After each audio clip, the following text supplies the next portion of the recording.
Testing, one, two, three.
Thank you.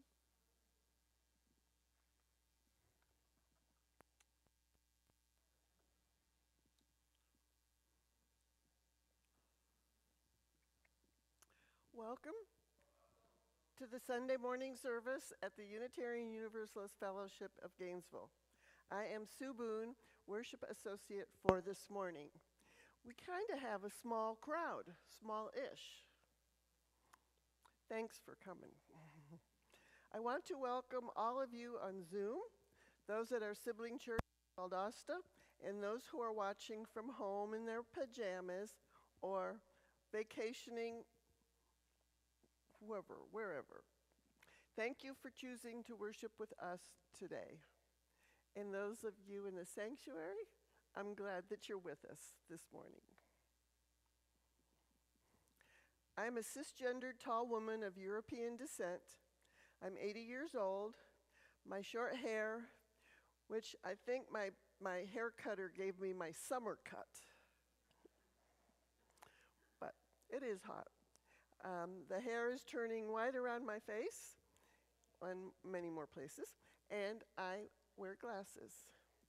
My pronouns are she and her, and today I am wearing an aqua top, black pants, black sandals. You'll notice most of my colors are either aqua or hot pink because of my eyes or my skin. Not much variety in my life. We are privileged to be on this lovely property, which was once the home of the Timucua and Seminole tribes. Actually, I've learned that Timucua people were here before the Seminoles, which surprised me. If you are a visitor today, please drop by our welcome table. It's in the social hall with the green tablecloth. Our welcome team would love to tell you more about Unitarian Universalism and our congregation, and we'd also like to get to know you a little better.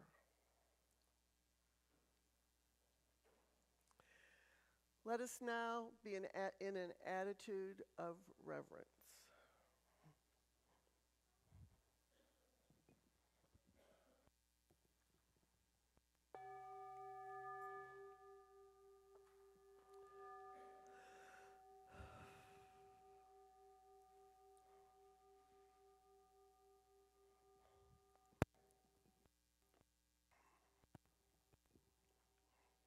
Pete Turner, will you please come forward and light our chalice?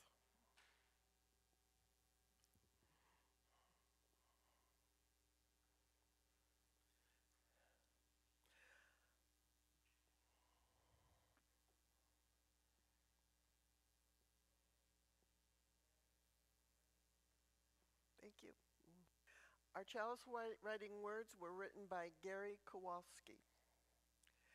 May unity and peace abide within us. May wholeness and joy touch our hearts. May kindness and compassion fill our universe and reverence fill our days. May we see the light that shines in all.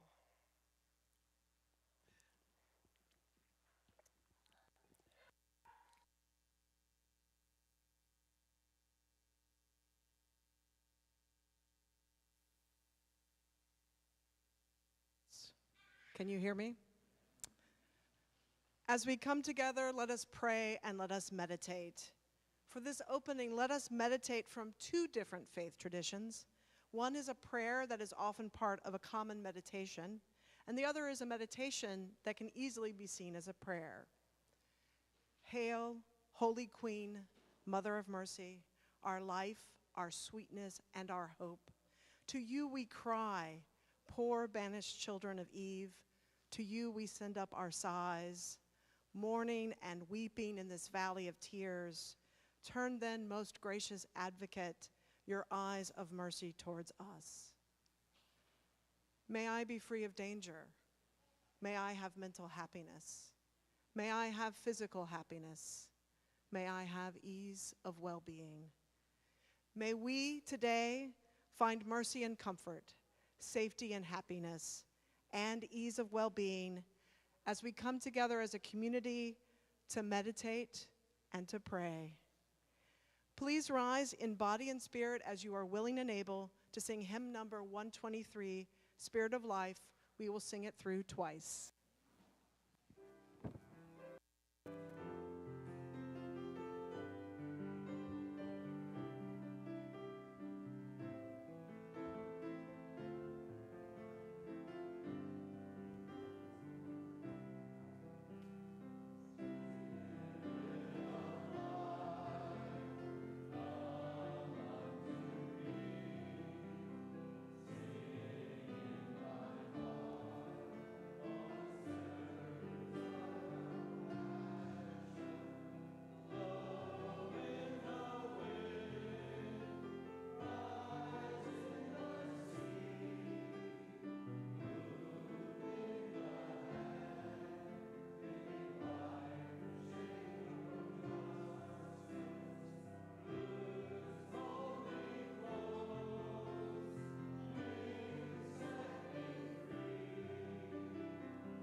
Oops.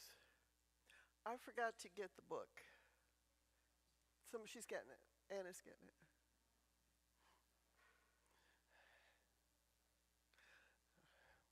I'll blame it on Sheila because my note to get my book is after the, oh, there aren't any. Oh, no big deal.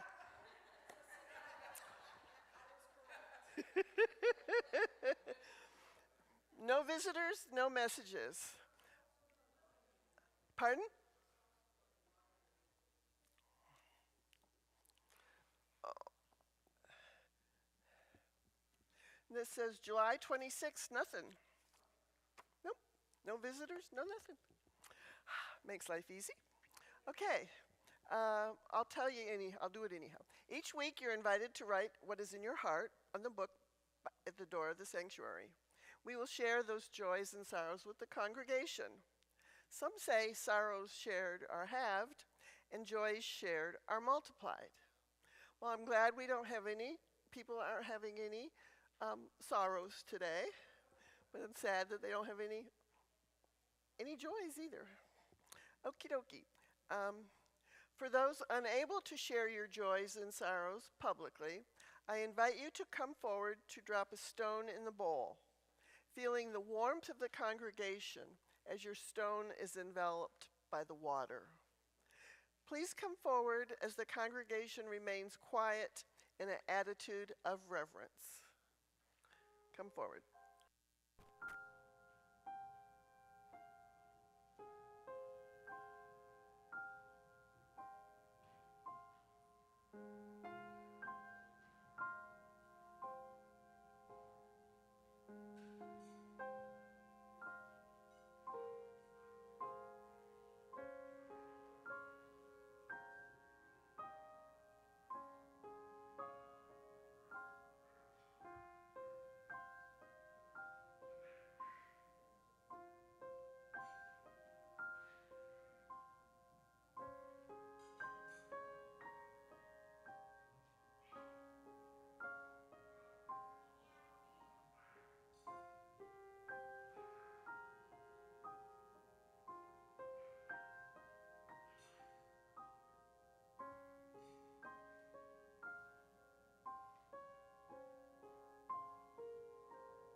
Good morning.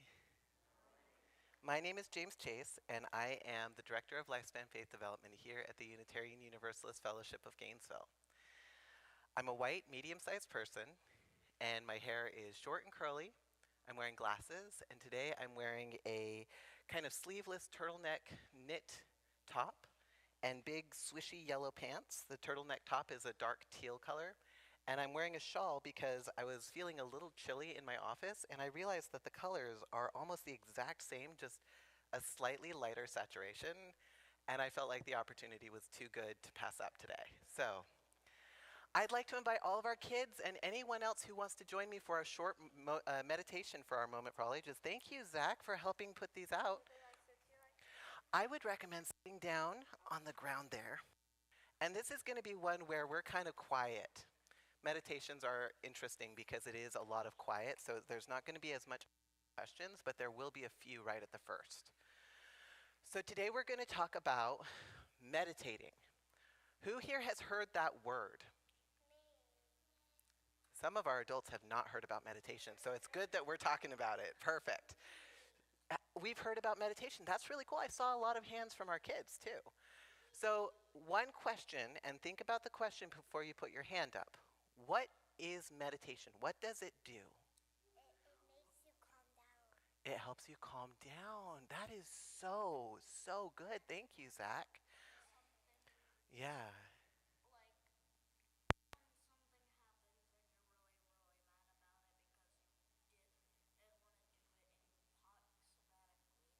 Okay. Okay.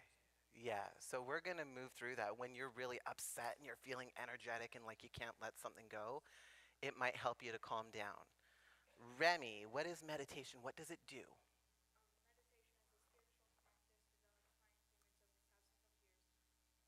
Okay.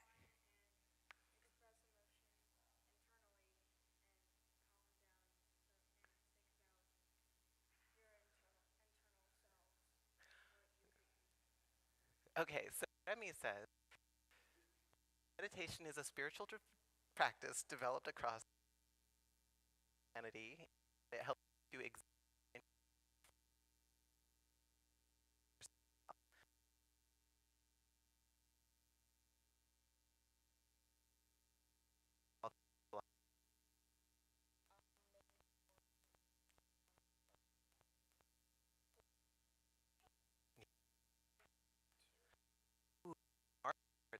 Storing your energy and being aware of where it is and where it comes from so that you can use it when you need to. So that's a different kind of thing too. I like that. And what about you?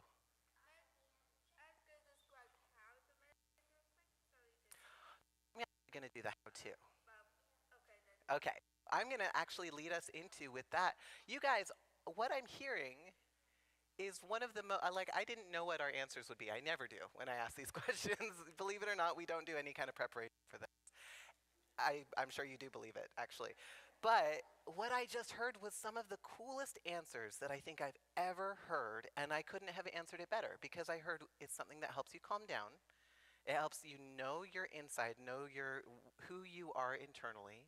It helps you know where your energy is and where it's going. It helps you when you're angry or overwhelmed. And it's this really amazing tool. So meditation is a very cool tool.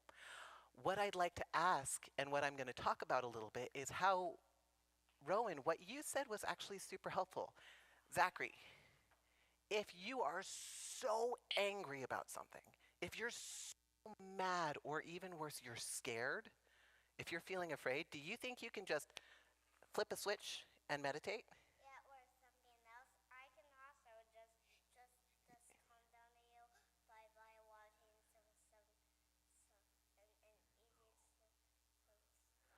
Oh my goodness, you could not have answered that any better, Zach, because what you just said was that if you're so upset, you can help calm down by watching some stuff or by eating something, which is interesting because when we talk about meditation, a lot of the time we're thinking you sit in a cross-legged pose and you sit very still in the world and you're just blank and there's no thoughts and there's no feelings and it's this peaceful time, right?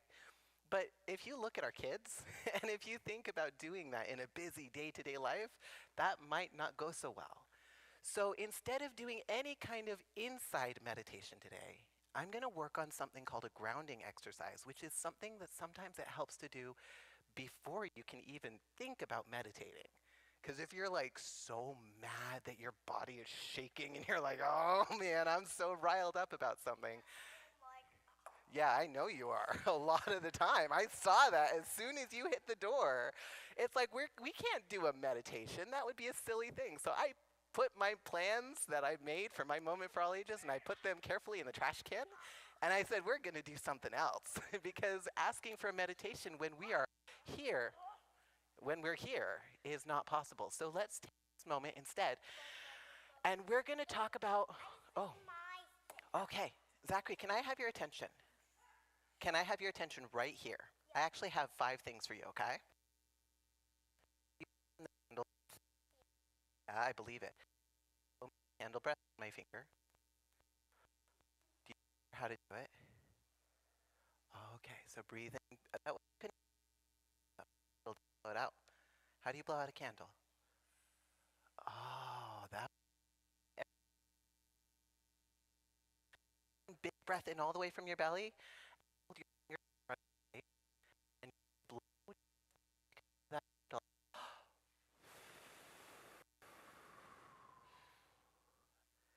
That was good. Let's try it again, but let's do a slow, quiet breath because we want to blow this candle out slowly. We don't want to back. So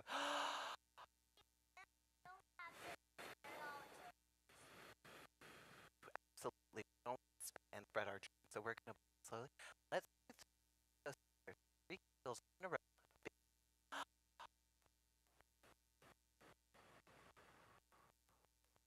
One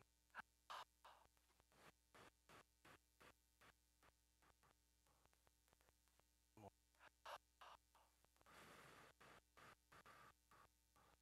And now I want everybody to take a second. That was the exhale. That actually is a really powerful trick to let our system know we are safe. Right now in this, we are. So I'm going to use our very powerful eyes. And you're not going to tell me what you see. Look around and things.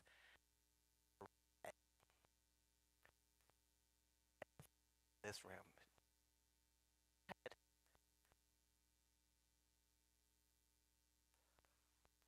Yeah. You find the right pictures. And when you find them, they are to your body. And then I want you to find 2 things you can touch. And notice in your mind what the texture of those things is. It's red. Oh, 2 things you can touch. And then we're going to see if we can do very quiet 1 second. We're going to do it for about 15 seconds actually. Try to pay attention to 1 thing you can hear. Close your eyes. Oh, see what you can hear.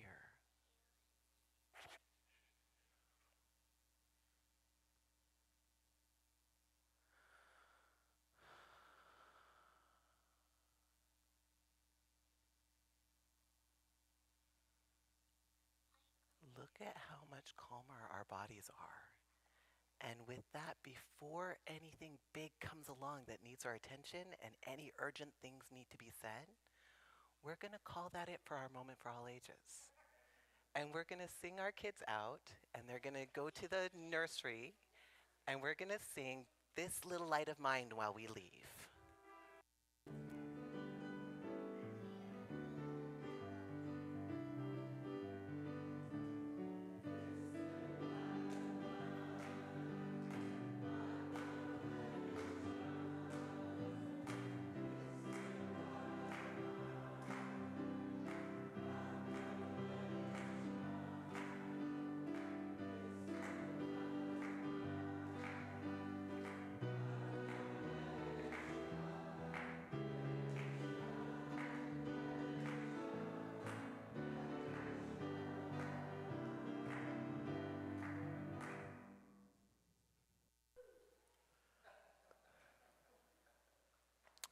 Are we all feeling mellow now?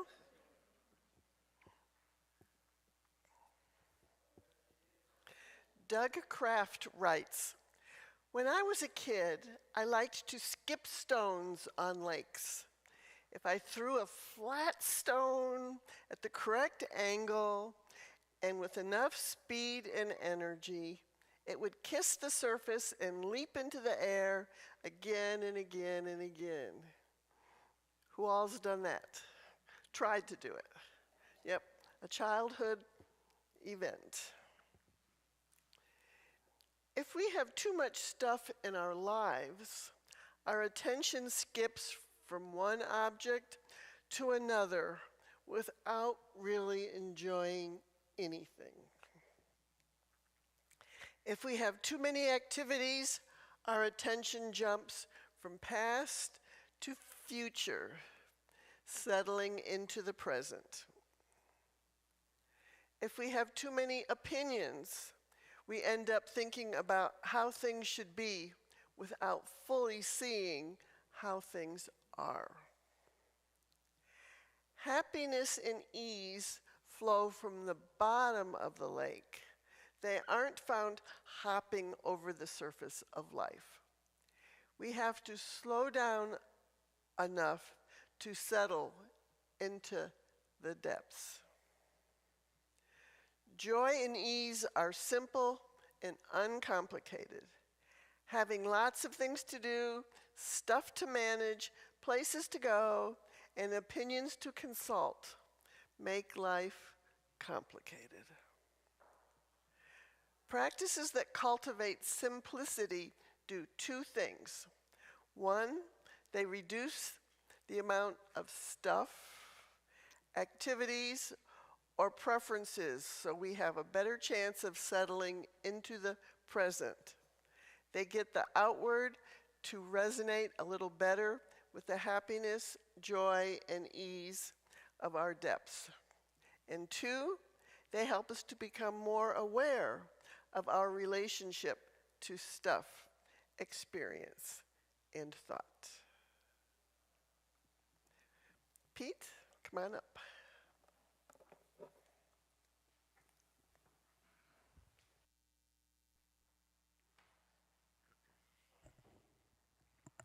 Hi, good morning, everyone. My name's Pete Turner.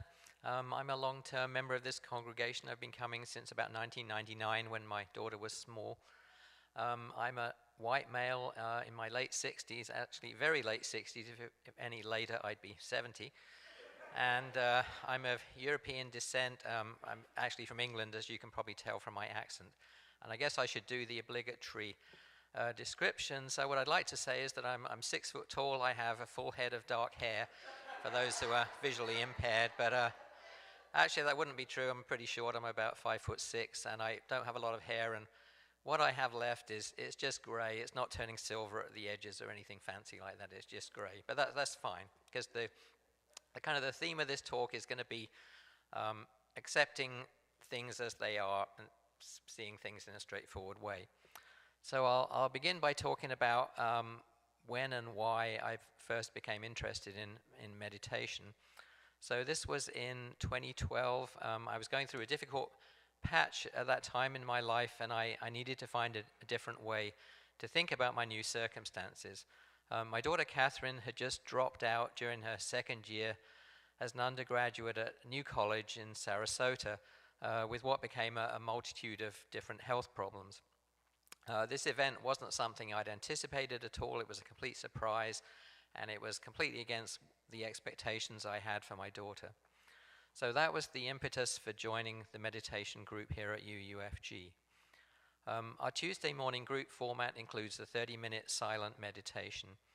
And those new to meditation have many questions, including, am I doing this right? Will I know when I'm doing it right? There's no easily measurable outcome from meditation, although modern science does support the benefits of a meditation practice. However, I do believe that meditating provides an opportunity to calm the mind, to recognize what may be bothering us, to reflect in a non-judgmental way, both about ourselves and about others. So is it possible to stop thinking during meditation, some people think this is the goal, can advanced meditators switch off their minds completely? Well, sadly, the answer is no. But it is possible to be aware of thoughts arising and not to follow the well-worn paths that lead from those thoughts. It's rather like seeing a train arrive at the station, but not getting on and being carried away toward what James Taylor in a memorable song called Places Where I Should Not Let Me Go. One way I've thought about meditation is it's rather like playing a musical instrument where your attention is completely focused and you're not having a usual internal monologue. But in this case, it's without playing the music. Instead, the focus is on, for example, just breathing. Thinking of a wide open blue sky can be a useful visual aid. Some meditations are more structured and they have a guided format. One of the most well-known is the metta or loving kindness meditation. So this involves cultivating benevolence, starting with yourself and expanding outward to all beings. So I like to think of this as beginning with myself, then out to a romantic partner, then extending to friends and acquaintances, to those you feel neutral about, and ending with those you actively dislike. So, in a sense, this is prayer-like, but there's no appeal to a supernatural being. It's rather an attempt to become more compassionate, and if some of that happens to radiate outward, that's a good thing. So along with compassion, some other qualities we hope to develop through meditation are sympathetic joy, and a big one for me, equanimity. I think it's pretty tough under current circumstances to maintain equanimity. That's certainly a quality I could use more of. I feel that meditation has helped me a good deal with accepting aging. One of my favorite readings that we cover in our group is called The 5 Remembrances, and it features some hard truths. So the 5 Remembrances goes like this. I am of the nature to grow old. There is no escape from growing old. I am of the nature to have ill health. There is no way to escape having ill health. I am of the nature to die. There is no way to escape death. All that is dear to me and everyone I love are of the nature of change. There is no way to escape being separated from them. My deeds are my closest companions. I am the beneficiary of my deeds. My deeds are the ground on which I stand. This may sound a little gloomy, but I feel that if we could accept these statements without fear, we'd be in much better shape to deal with what lies ahead. In a way, there's an overlap here with the serenity prayer. In other words, we should accept things we cannot change, and our deeds do matter in changing those things that we can change. So in conclusion, I do feel that meditation has been helpful in dealing with life challenges, both small and large. It's possible to be more patient when you're stuck in line at the grocery store. It's possible to react less when you've just witnessed some particularly bad behavior by another driver. And if you're wondering about my daughter Catherine, after more than a decade, her health did finally improve. So thank you for listening. I'd like to thank Sheila for asking me to speak. And also I'd like to thank the members of the Sangha, that's the Tuesday morning meditation group. Thanks for your attention.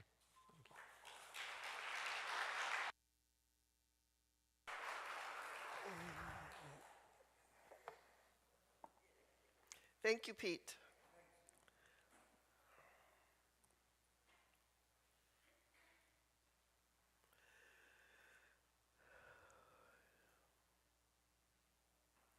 These words are adapted from a writing by Heather Christensen.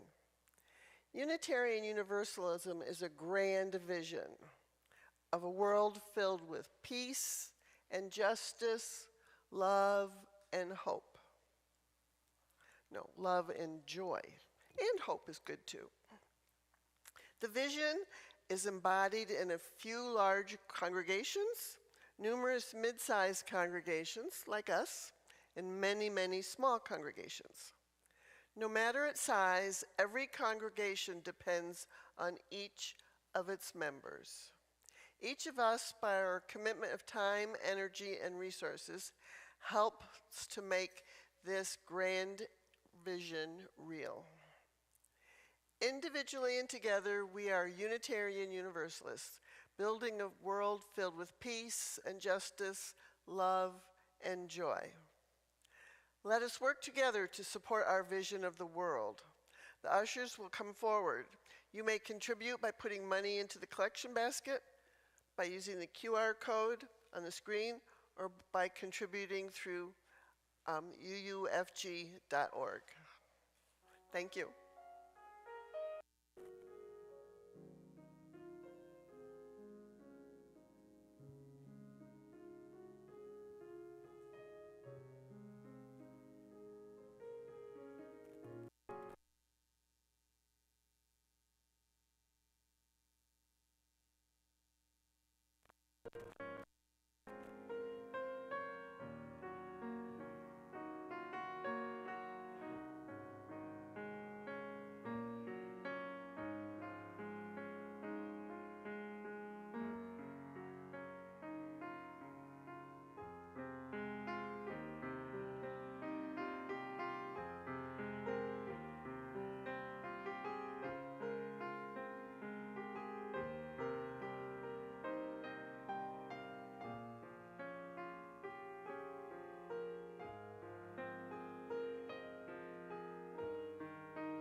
Let us rise in body or spirit and sing together hymn number 94 in the gray hymnal.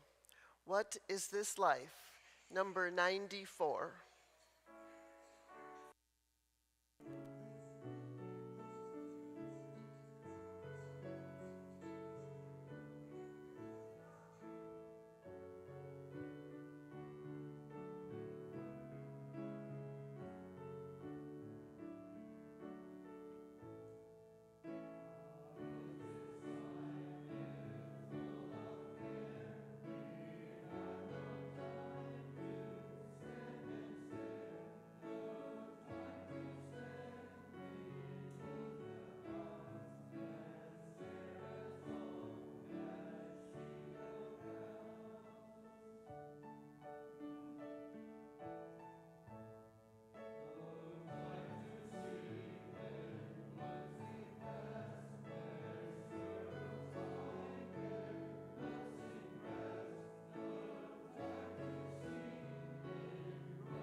I'll introduce myself in a moment, but we're going to start with a visualization.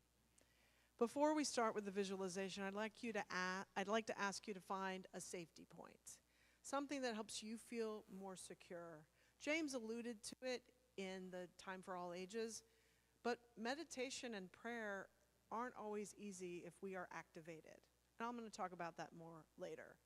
So it could be that if you feel overwhelmed at any point, you just open your eyes, or take a deep breath, or touch your knee.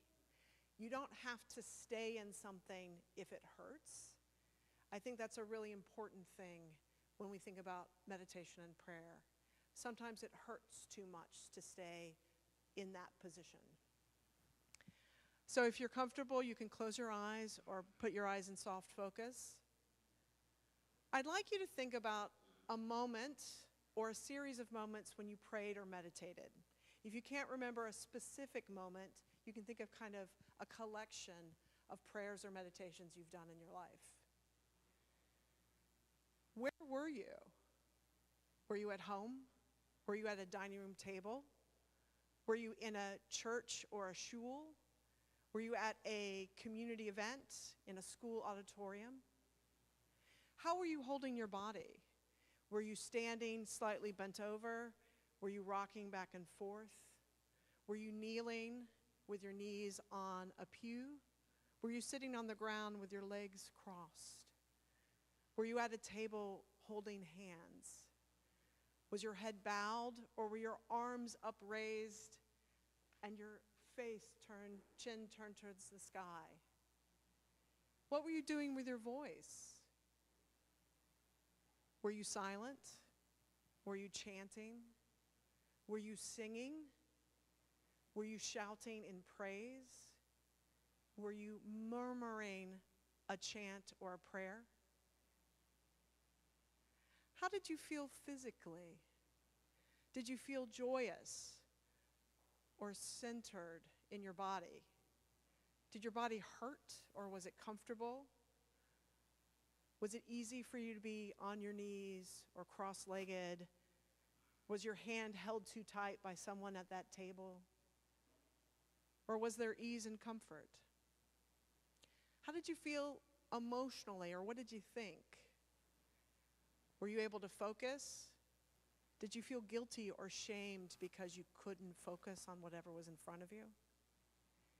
Did you feel connected or separated from the people you were with, if you were with people? If you were alone, did you feel connected to a larger community or to a bigger sense of the world or deity? Why did you meditate or pray? Were you doing it because you were seeking comfort or solace? Were things difficult in your life?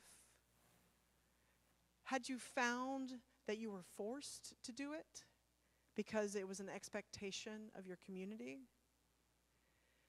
Was it an elected official at the beginning of a city council meeting and you felt like you had to bow your head?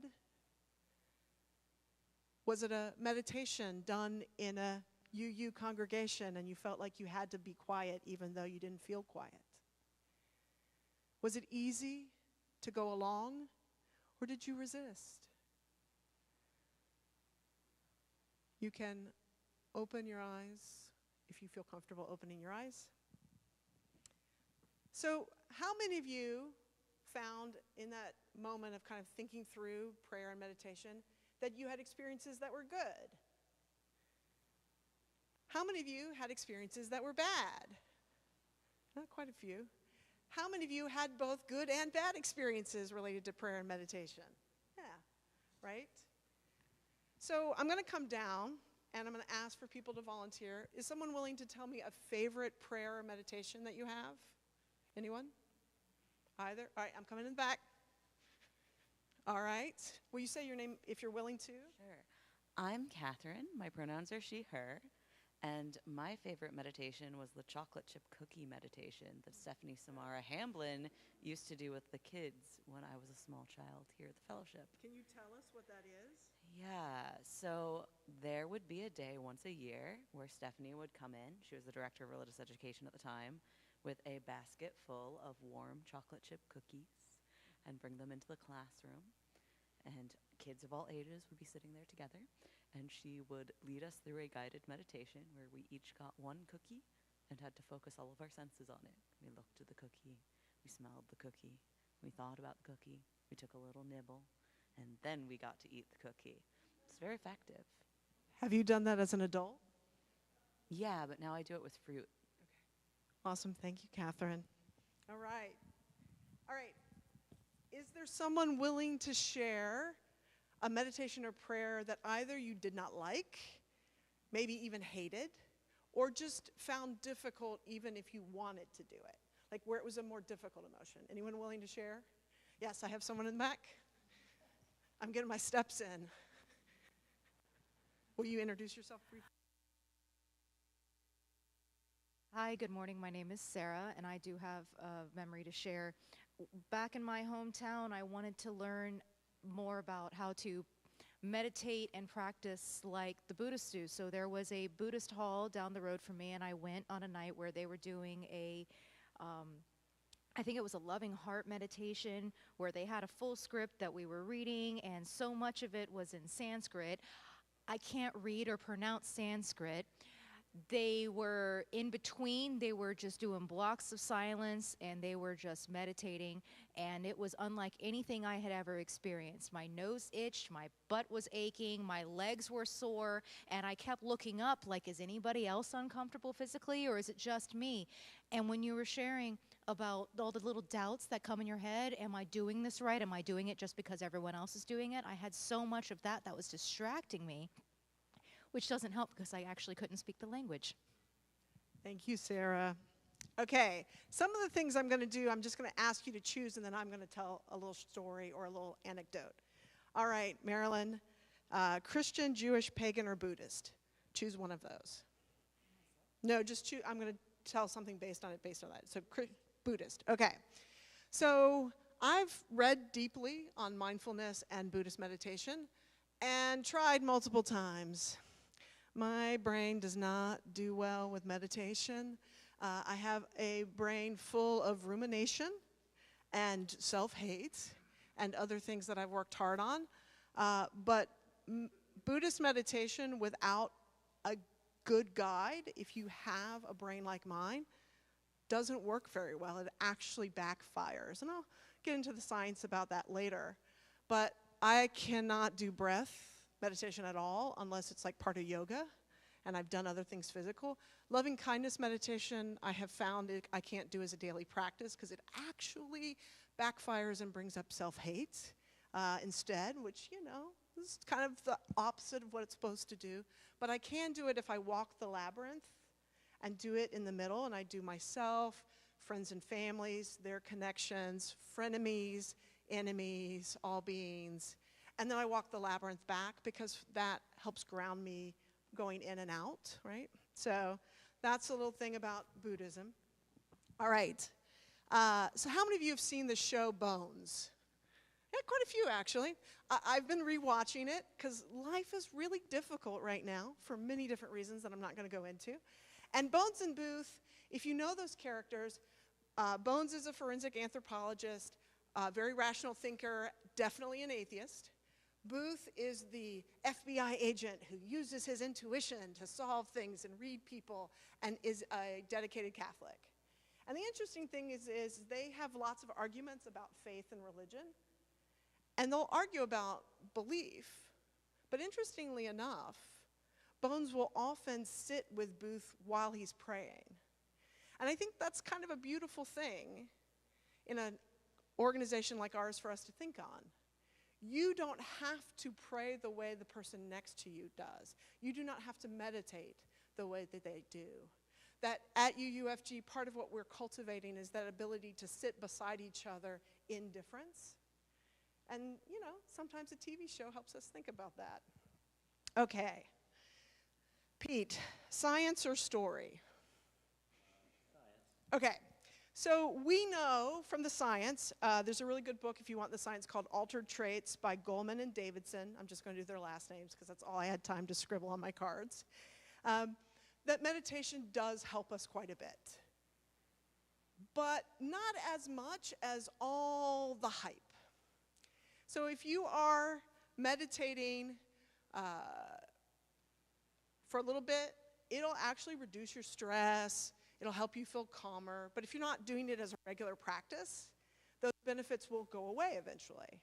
Now, if you go for a long retreat, now this could be prayer or meditation. I'm including prayer with meditation because prayer is a type of contemplative practice that often involves focus and many things.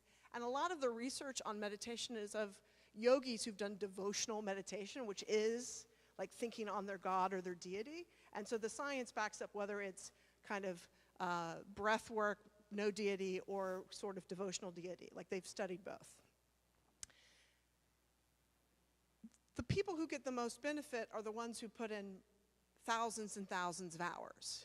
So when we talk about the most benefits, it's the people who aren't in the midst of daily life. It's not a practice most of us can do. Most of us can't go to a monastery or an ashram or be part of a Buddhist temple or go into a cave like the desert fathers and mothers of the early Christians, right? And so sometimes we hold ourselves up to a standard that's not fair. Because for those people to meditate and pray like that, the rest of us have to stay in messy life to help support that work, that practice. Monks in Thailand are supported by the larger community, right? Nuns and priests, or monks and nuns, are supported by larger Catholic communities. Their ability to spend time reflecting is supported by the fact that we don't have that time. And the other thing about the science of meditation, so yes, it does help. It can help with physical health, mental health. It helps more if you're doing it regularly. But the most benefits come from the folks that we can't model our lives on unless we take an extended break. But it's also hard if you've had trauma or if you have a major mood disorder like I do. Sitting in meditation and prayer has been some of the most amazing experiences for me, and it's also been some of the worst moments for me in my life, both meditation and prayer. And part of it, what they are beginning to understand is that if you have experienced trauma, and trauma can be childhood abuse, it could be the death of a loved one or a friend in a shocking or sudden way, it could be that you work as a first responder, right? Like trauma is complicated. You could have just one intense trauma, right? Not a lifetime of trauma. And then go to meditate and maybe, or pray, and maybe you've had a practice and suddenly you cannot do it. It actually re-traumatizes you. And so one of the things that's hard is that many, many people teaching prayer and meditation practices don't understand trauma. And so part of what we need to do as communities is remind people, yeah, if you need to get up because you can't keep sitting, please get up. Don't stay in severe pain. And it's hard because, yes, you want to stay with difficulty. But difficulty is not the same thing as traumatic pain. But sometimes people with traumatic histories can't always judge the difference between difficulty and being re-traumatized. And that's why having good experienced guides who are trauma-informed can be helpful. Trauma-sensitive mindfulness by Trevelyan is a really good resource for those of you who want to meditate and pray or want to help people meditate and pray, but also be aware of the fact that there are triggers for many people. And more people than you think have experienced a traumatic event that might make meditation or prayer difficult for them. All right. So a book I've been reading lately, which is kind of delightful, is by an atheist chaplain. That just makes me so happy. She went to divinity school, Vanessa Zoltan. She went to Harvard Divinity School. And she has a book called Praying with Jane Eyre.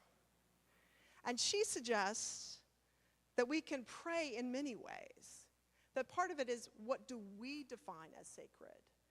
How do we define a practice as meditative? And yes, there are values to working with traditional texts, traditional meditations, traditional prayers, but there's a value to finding something that works better for us. And that might be your crochet. That might be singing. That might be going out in nature. That might be doing performance art. That might be taking a text like Harry Potter or Jane Eyre and treating it as a sacred text that you can meditate on, that you can pray with. Because for some folks, the traditional meditations and prayers don't work. And that's the great thing about being in a UUA congregation, is we can fiddle with it a little bit. All right. Heather, Bridget or Morrigan? Morrigan, all right. So last weekend, I went to Mystic South, which is a big pagan conference. It's held in Atlanta, and there were all kinds of things. There were workshops and rituals, and I went to two. I went one for Bridget, and I went one for Morrigan. And the Morrigan one, there was all kinds of ritual elements, but part of what we did was chant really intensely to drums. And it got faster and louder, and it raised the energy. And one of the things that's sometimes frustrating is Protestant churches, and I'm going to include UUA congregations in that, don't make space for the ecstatic. We assume that prayer and meditation has to be quiet. But there is a value for other ways of connecting to awe and wonder. Now, at the end of that thing, I was shaking with tears and trembling and overwhelmed. It was prayer. It was also meditation. It just wasn't the kind that fits as neatly into a Sunday service. And so, if sitting meditation doesn't work for you, if praying on your knees doesn't work for you, maybe dancing does. Maybe singing intensely does. Because I don't think there's a simple solution to daily practices that must be better in the world. Anyone who tells you that one thing is the best thing is probably wrong. All right, I'm going to skip that for time. I made note cards because I wanted to be able to adjust for time. All right.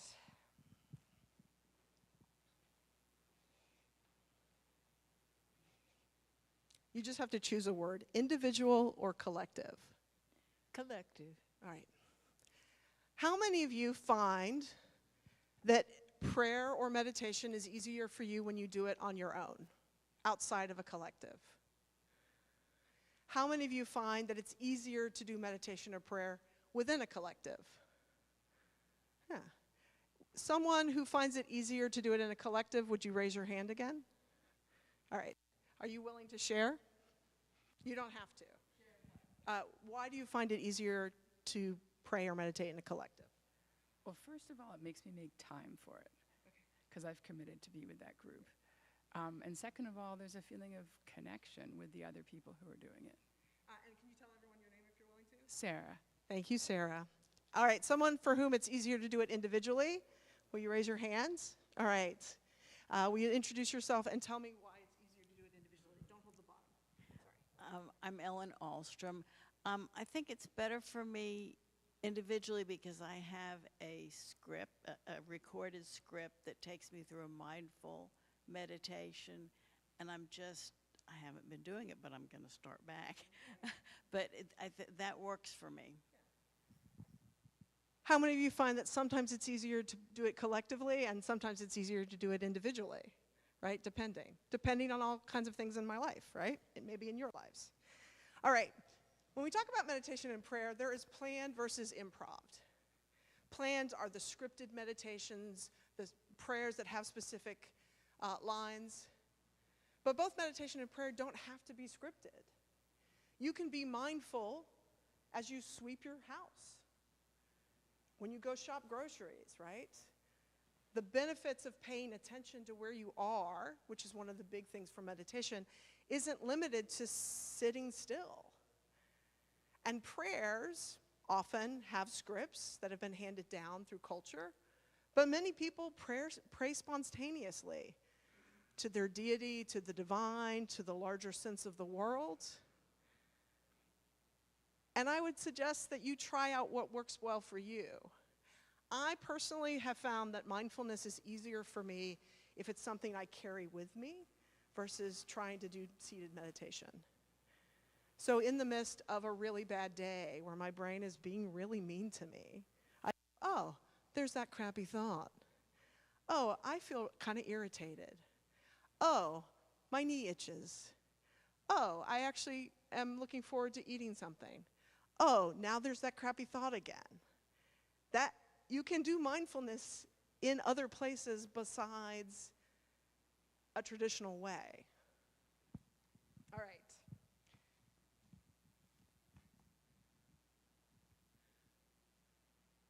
I purposely left this kind of messy on purpose. I actually had something much more scripted, and I decided to tear it apart. That inspired what I did. I also wanted to get more voices because, as y'all know, I like sermonettes where we get more voices up at the pulpit or in the middle of the stage with a microphone. But part of it is there's a lot of promises that prayer will ease all ails, right? Make life so much better. That meditation will make you calmer. Maybe it does. Maybe it doesn't, right? What I'd like to suggest is that you think about what will help you be present in your life, to maybe think about how you want to live in the world. Most prayer and meditation practices are connected to larger ethical frameworks. They tend to work better that way versus when capitalism separates them out as products that suddenly will make your life better but not part of a larger mission. But there may be times that you need to adjust. What works this year may not work next year because life gets complicated. Sometimes life is hard and it's full of pain and suffering. And sometimes your prayer and meditation practice will help you. And sometimes you need to let it go because it's actually hurting you. And like many things in adult life, the institutions and practices that help us can also hurt us. And part of it is being present to go, oh, this daily practice that I've been doing, is it still helping me survive and thrive? And so we're close to wrapping up, but before we do that, I just want to ask you to think, what will help you? And what helps you may not be the same as what helps me, and what helps you today may not be what helps you next year, but that it's part of the search. Thank you.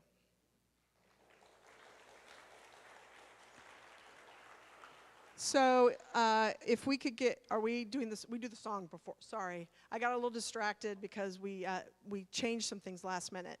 Please rise in body and spirit as you are willing and able to sing hymn number 123, Find a Stillness. I guess we're doing that twice. 352. 352. So 352. Is that what that is? All right, thank you.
Pete, if you will come extinguish the chalice flame for us.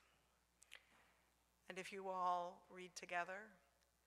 We extinguish this flame, but not the light of truth, the warmth of community, or the fire of commitment. These we carry in our hearts until we are together again. May the mercy and comfort, the safety and happiness, and the ease of well-being that we cultivate and practice together in community sustain and support us as we move out of this shared sacred space and into the messier practices of daily life. May we be free of danger. May we have mental happiness. May we have physical happiness.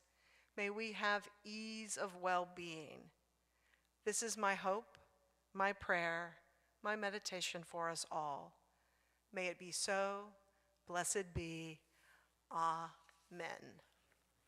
The service now is over.